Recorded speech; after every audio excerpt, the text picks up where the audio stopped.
Good morning बच्चों।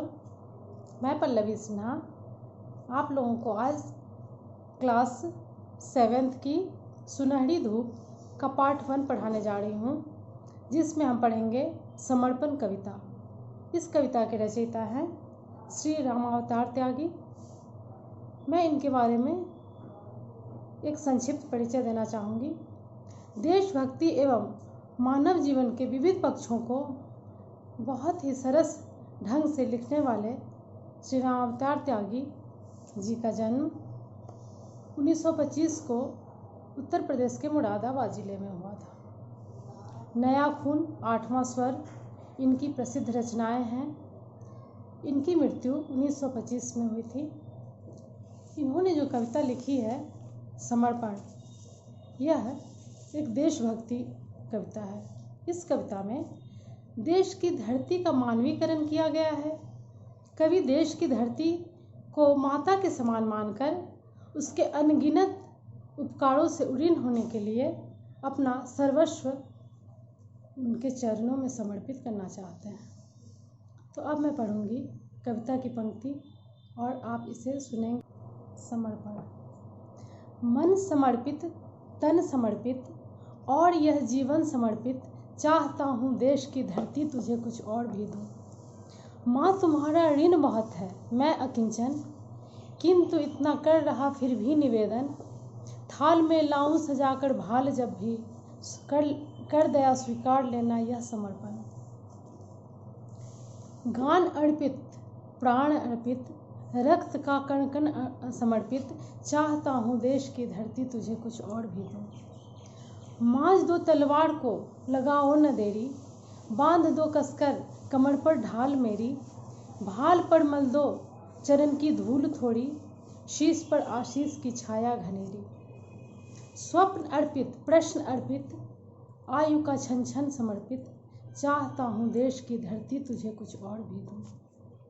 तोड़ता हूँ मोह का बंधन क्षमा दो, तोड़ता हूँ मोह का बंधन क्षमा दो, गांव मेरे द्वार घर आंगन क्षमा दो।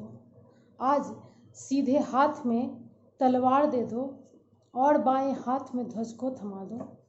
सुमन अर्पित, चमन अर्पित, नीर का तृण तृण समर्पित, चाहता हूँ देश की धरती तुझे कुछ और भी दूँ। अब हम इसका भाव जानेंगे, इसके अर्थ को जानेंगे। मन समर्पित, तन समर्पित। कवि ने अपना तन, मन और जीवन समर्पित करते हुए अन्य लोगों को भी देशभक्ति की भावना को जागृत करने की प्रेरणा दी है। मन समर्पित, तन समर्पित और यह जीवन समर्पित, चाहता हूँ देश की धरती तुझे कुछ और भी दूँ। कवि को अपना मन समर्पित करते हुए, तन समर्पित करते हुए और अपना जीवन समर्पित करते हुए हर्ष हो रहा है, और उसके बाद भी कवि को यह लग रहा है कि यह बहुत ही तुच्छ है, यह बहुत ही छोटा समर्पण है उसके सामने जो धरती माता ने हमें दिया है। जो देश मुझे देता है उसके बदले में यह समर्पण कुछ भी नहीं है। उन्हें बहुत कुछ देने की चाह है, अपना तन, मन, जीवन सब कुछ देने के बाद भी उन्हें यही लगता है कि हमने अपनी धरती माता को, अपने देश को कुछ नहीं दिया, मैं और क्या दे सकता हूँ। माँ तुम्हारा ऋण बहुत है, मैं अकिंचन। धरती माता को कह रहे हैं, अपने देश की धरती को कवि यह कह रहे हैं कि मैं एक तुच्छ इंसान, मैं तुच्छ हूँ, तुम्हारे ऋण के सामने मैं बहुत ही छोटा हूँ।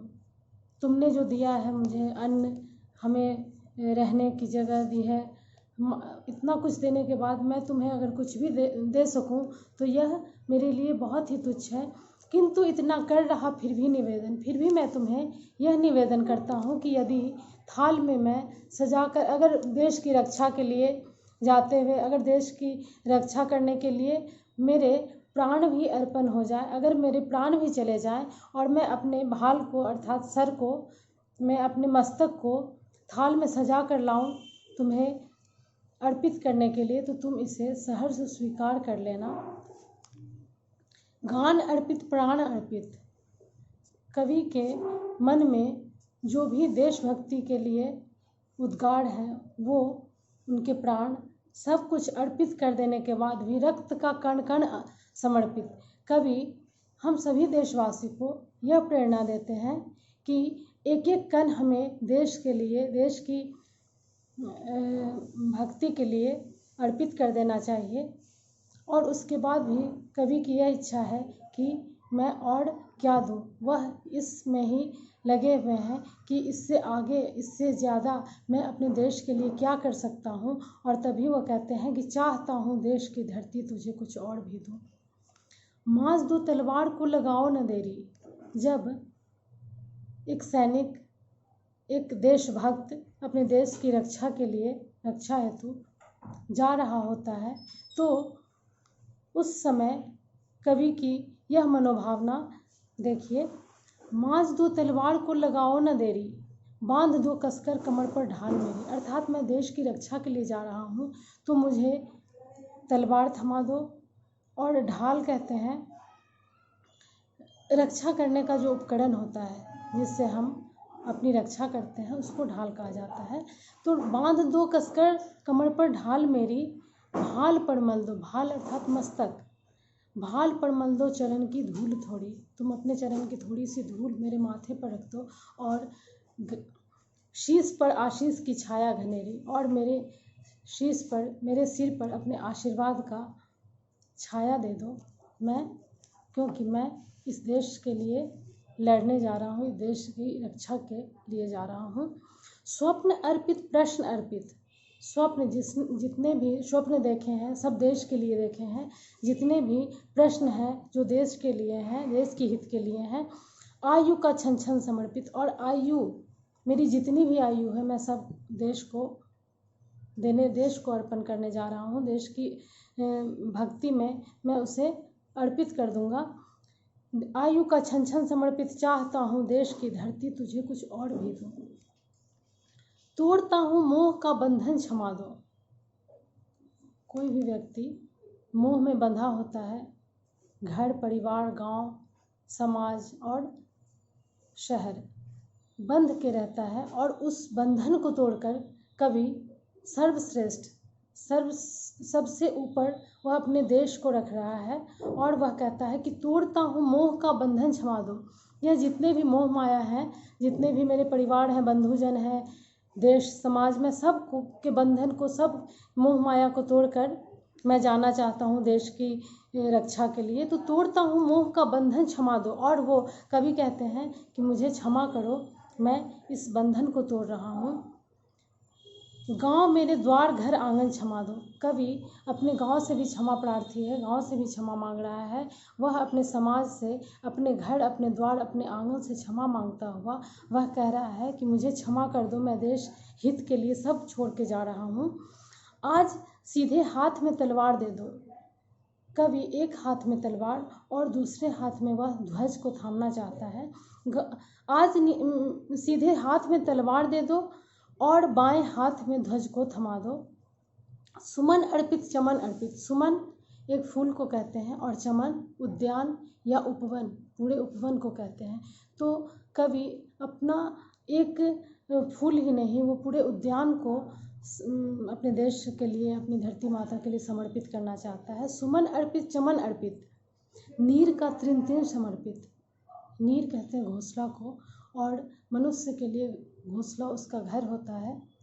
जिस तरह से पक्षी का घर उसका घोंसला होता है, उसी तरह से एक एक कण, नीर अर्थात अपने घर का एक एक कण, एक एक वस्तु वह समर्पित कर देना चाहता है देश के लिए। तो नीर का तृण तृण समर्पित, चाहता हूँ देश की धरती तुझे कुछ और भी दूँ।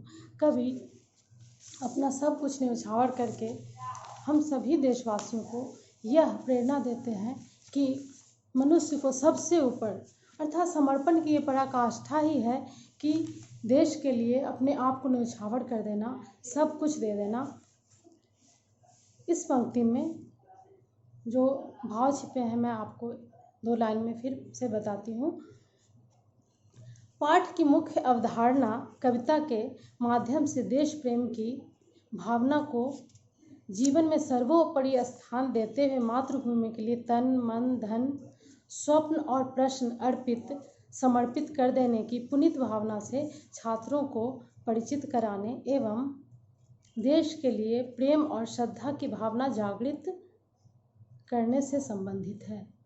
तो कवि इस समर्पण कविता में हमें देशभक्ति की पराकाष्ठा को बताना चाह रहे हैं, जिसे हमें सब देशवासियों को समझना होगा। धन्यवाद।